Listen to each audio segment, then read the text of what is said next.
This week, Florida Governor Ron DeSantis signed one of the country's most restrictive social media bans for minors. It's done. There you go. Children in Florida under the age of 14 will now be prohibited from having social media accounts. 14 and 15-year-olds will need parental approval for accounts. The platforms will be required to close any profiles believed to be used by minors under 14. Those rules are expected to take effect at the start of next year, but they could face legal challenges. Companies that break the law could be subjected to a $50,000 fine per violation. With things like social media and all this, you can have a kid in the house, safe seemingly, and then you have predators that can get right in there into your own home. You could be doing everything right, but they know how to get and manipulate these different platforms. While the law was still being considered, our Spectrum News station in Tampa, Florida, spoke to one concerned parent. We try to teach kindness, and it's hard to keep that away when you're on platforms that are just constantly people trolling. Listen, I think the concept's great. It's just for Florida, though, and Florida is just one state out of 50 and out of the world, and social media is not, it crosses over lines. Meanwhile, the big tech companies are not too happy because the law requires anonymous age verification through a third party.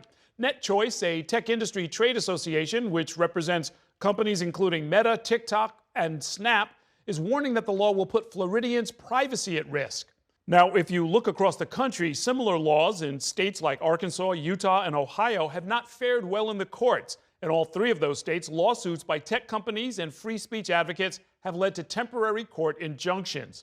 But supporters point to studies linking social media use to mental health challenges among minors. And hundreds of school districts have already tried to restrict or prohibit the use of social media by young children. Joining me now to dig deeper into the story is Dr. Nicole Cross, Spectrum News national mental health correspondent, joining us from Austin, Texas. And Dr. Cross, how many minors use social media, and what negative impact is it having on them? More than half of U.S. teens, 51%, spend at least 4 hours a day on social media. Negative impacts can take many forms, Errol. Physically, social media can distract teens or disrupt their sleep. Mentally, it can lead to feelings of sadness, depression, or a negative view of themselves or their life. And socially, it's been linked to feelings of loneliness, bullying or harassment online, and unwanted attention from sexual predators. Wow. Now, children's advocates and parents have been stressing for years that companies are not doing enough to keep their children safe online.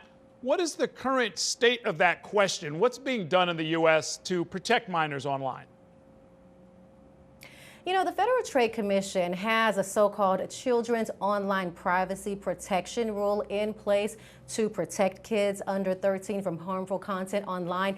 But critics say more needs to be done. Now, gaining more traction right now is the bipartisan Kids Online Safety Act. It requires social media companies to design their products with the safety of kids and teens in mind. Now, it's supported by over half of the U.S. Senate, but it is still facing a lot of opposition. That was a kind of a mind-blowing stat that you gave us about most young people are using social media for hours on end. I want to show a graphic that gets into what teenagers themselves are saying about this question. 36% of kids who were surveyed responded that they are using social media too much. How does too much time on apps affect youth development? First of all, it's good to know that kids have that level of awareness to refer to it as too much. And excessive social media use has been linked to sleep problems, attention problems, and feelings of exclusion in teens. It can also distract them from their homework, exercise, and family time. Along with that, in terms of mental health, teens who spend more than 3 hours a day on social media face twice the risk of experiencing depression and anxiety. So now, while we're waiting for the courts and the tech industry to figure out a path forward, how can parents protect their children?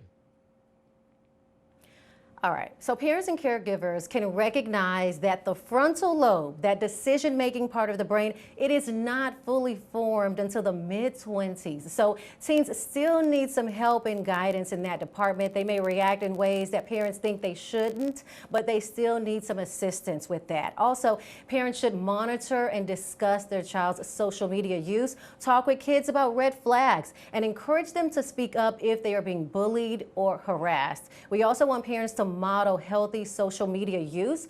Parents can lead by example when it comes to putting down the phone and being as present and as possible. And finally, we want to teach social media literacy. Talk about the benefits and the drawbacks of technology. You want to set screen time limits and make a list of activities to enjoy during a digital detox. It's all about taking a break, right? And this is all connected to digital wellness, Errol.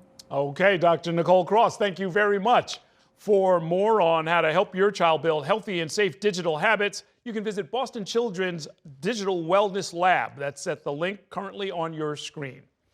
We are not done just yet. Next up, we're going to talk about this week's bridge collapse in Maryland and the state of America's infrastructure.